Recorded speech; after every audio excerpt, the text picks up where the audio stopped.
Anda pasti sudah kenal, tapi sebaiknya saya bilang, sebelah saya ini Pak Sofyan Jalil, mantan Menteri Kominfo, dan tim perunding Indonesia, termasuk tim perunding di Helsinki. Ya. Hari ini, dan orang Aceh.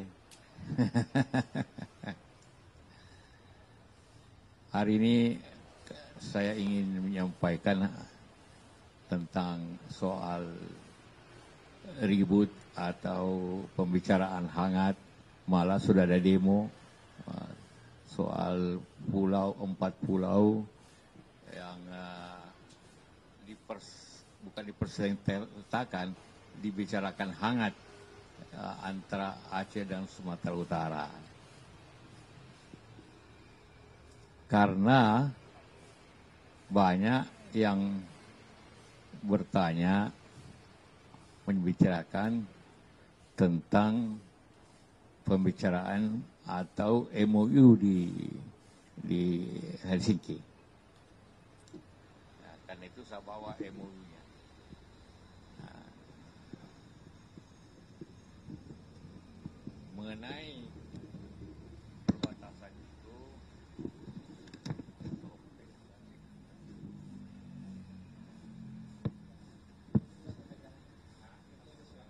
apa? Nah. Ada di pasal 114. Mungkin bab 1 ayat 1 titik 4 yang berbunyi, perbatasan Aceh merujuk pada perbatasan 1 Juli tahun 1956. Jadi pembicaraan atau kesepakatan Helsinki itu merujuk ke situ. Nah, apa itu tahun 56? Di tahun 56 ada undang-undang tentang Aceh dan Sumatera Utara oleh Presiden Soekarno. Yang intinya adalah memisah dulu Aceh itu bagian daripada Sumatera Utara, hanya residen. Kemudian Presiden, karena kemudian ada pemberontakan di sana, DITI, waktu Dodber, maka Aceh berdiri sendiri sebagai provinsi dengan otonomi khusus. Jadi pemerintahan itu dengan kabupaten-kabupaten yang ada. Itu intinya. Jadi dasarnya, orang tanya, apa dasar undang-undang dasarnya? Undang-Undang nomor 24 tahun 1956. Itu yang meresmikan Provinsi Aceh dengan kabupaten-kabupaten 14 berapa kabupaten. Nah, itu. Jadi formal. Nah,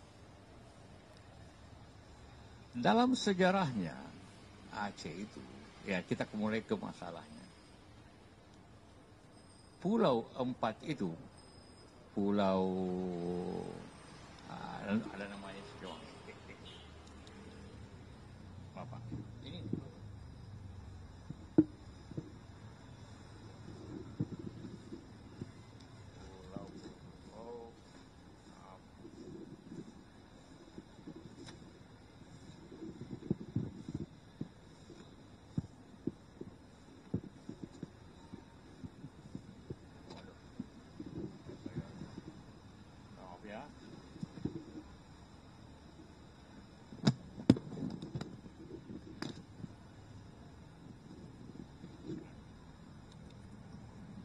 Ya, Undang-Undang 24 dalam sejarahnya Pulau Lipan, Pulau Panjang, Pulau Mangkir besar, Mangkir kecil, itu secara historis sudah dibahas di Kompas oleh tulisannya apa? Bahwa itu secara historis memang masuk Aceh Singkil. Bahwa letaknya dekat Sumatera Utara itu biasa. Contohnya di Sulawesi Selatan ada pulau yang dekat NTT, tapi tetap Sulawesi Selatan, walaupun dekatnya ke NTT. Itu biasa. Nah, jadi tadi kemarin juga saya berdiskusi dengan Pak Menteri Mendagri Pak Tito mengenai hal ini. Wah, tentu karena ini didirikan dengan undang-undang, tidak mungkin itu tentu tidak bisa dibatalkan atau dipindahkan dengan Kepmen. Karena undang-undang lebih tinggi daripada Kepmen. Kalau mau merubah itu adalah undang-undang juga. Hanya karena analisa perbatasan. Selama ini orang sana pulau itu bayar pajaknya ke Singkil. Nanti ada temannya akan bawakan bukti pajak dia ke Singkil. Jadi baik dari sisi bahwa maksud baik Pak Tito kita juga hargai karena ingin pemerintah itu efisien yang dekat, yang pemerintah dekat. Tapi secara historis ini memang pulau itu bagian dari Aceh dan itu dibentuk berdasarkan undang-undang. Walaupun di undang-undang tentu tidak sebut tentang pulau itu. Kemudian bagaimana perundingan di Helsinki? Ini adalah kesepakatan bersama antara pemerintah dan GAM. Dua-dua mau sepakat membicarakannya. Apa kepentingan Pak Aceh? Ingin agar jangan ada katakanlah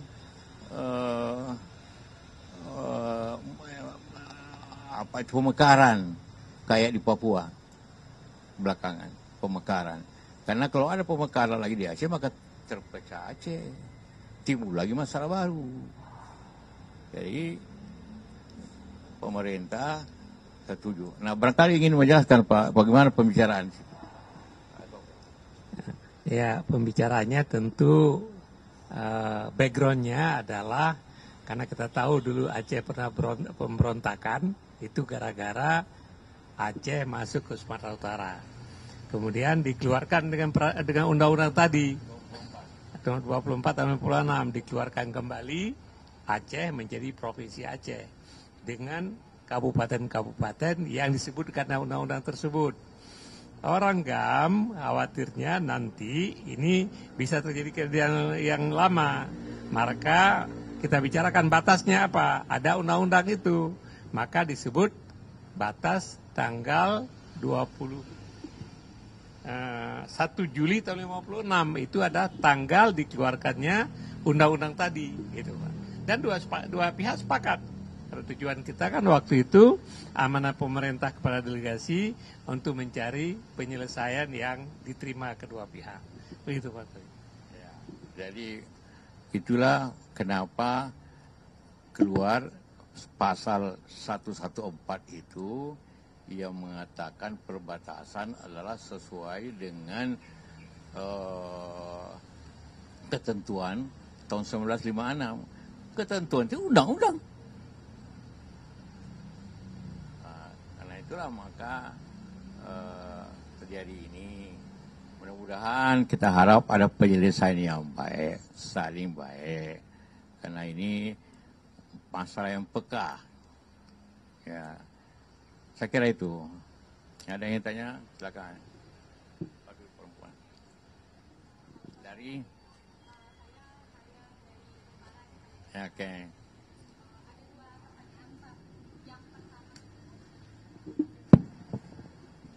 Ya Pak, saya Haya dari Kuparan. Ada 2 pertanyaan Pak.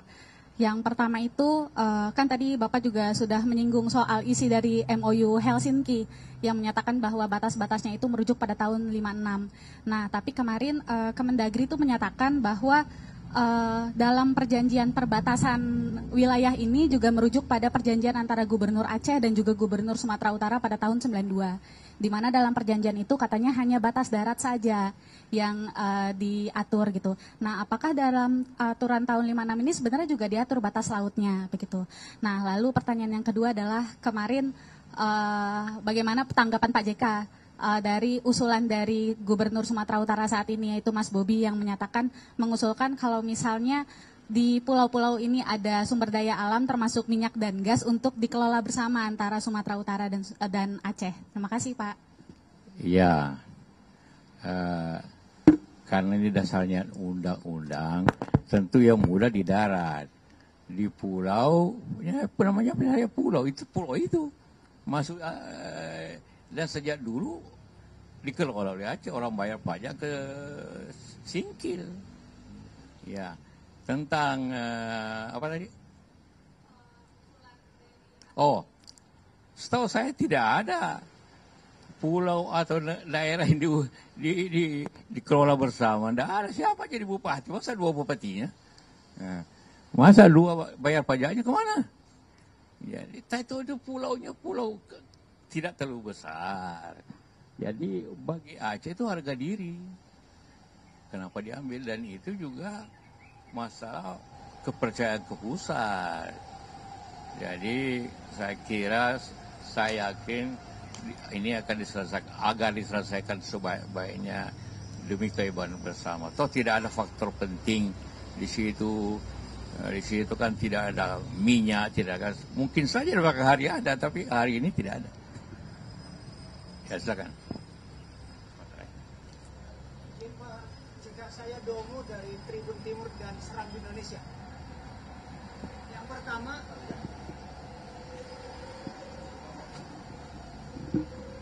selamat sore Pak JK. Saya Domo dari Tribun Timur dan Serambi Indonesia di Aceh. Yang pertama, tanggal 4 Juni kemarin, Gubernur Sumatera Utara menjumpai Gubernur Aceh, Pak Muzakir Manaf. Reaksi yang tampak di media, Pak Muzakir segera meninggalkan Pak Bobi.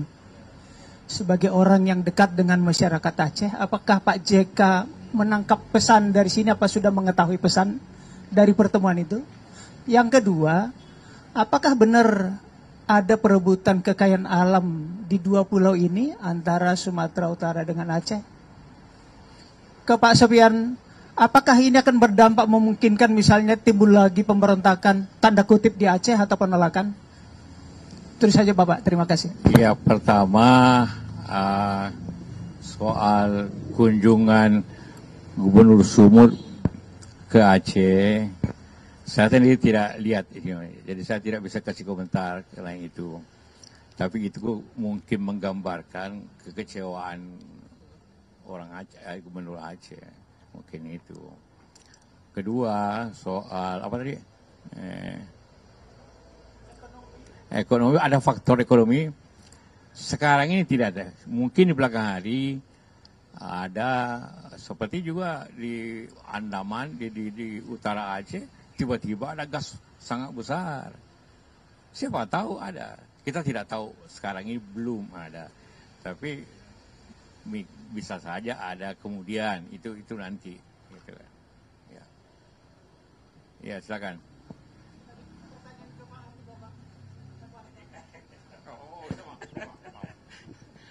Jadi apa namanya, ketara kasus Pak JK kemukakan ini diselesaikan dengan baik-baik. Ya. Kalau ini kan peraturan menteri bisa diperbaikin, selesai masalah. Gitu. Ya, sekali lagi ini Kepmen tidak bisa merubah undang-undang, ya kan? Walaupun undang-undangnya tidak menyebut pulau itu, tapi historically, iya. Menegaskan sedikit saya Pak.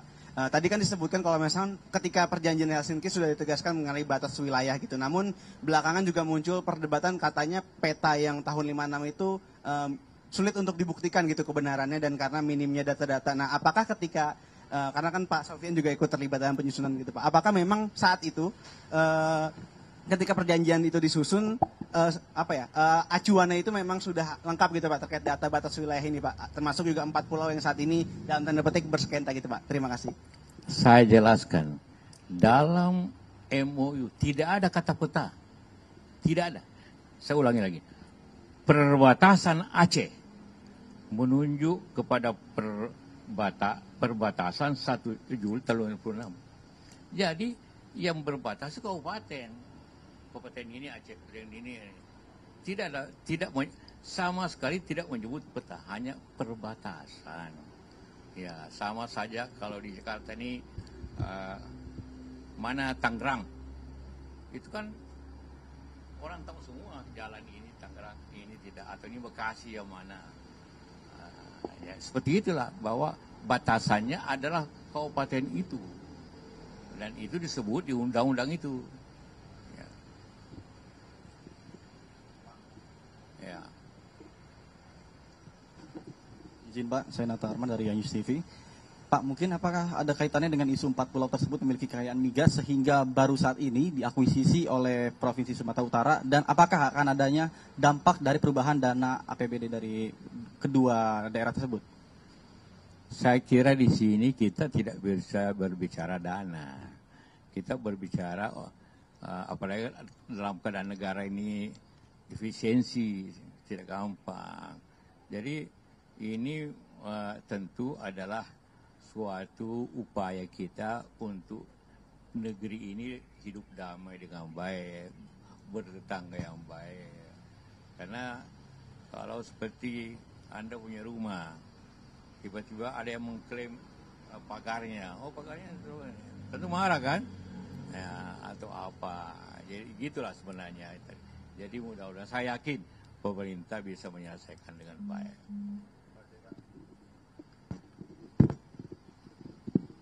Izin Pak, saya Habibi dari Merdeka.com. Ini yang memastikan saja Pak, berarti kalau misalkan nanti ini disahkan, Kepmen ini disahkan, berarti bisa dipastikan itu catat formil Pak. Karena kan Kepmen ini kan di bawah UU itu Pak tadi ya. Misalkan nantinya Kepmen ini disahkan. Kenapa? Soal pulau ini Pak, Kemendagri ini kan UU ini kan lebih tinggi daripada Kepmen. Ya. Kalau misalkan nanti tetap disahkan oleh Kemendagri, berarti ini bisa dipastikan cacat formil Pak ya. Itu aja. Ya, sekali lagi Anda benar bahwa ini Aceh itu termasuk kabupaten-kabupatennya dibentuk dengan Undang-Undang Nomor 24 Tahun 56. Itulah kenapa MUI ini menyebut undang-undang itu tahunnya, karena itu dari undang-undang. Jadi benar seperti itu. Jadi kita harus memahami akan undang-undang. Ya. Bagi cukup. Ya. Baik. Terima kasih semuanya.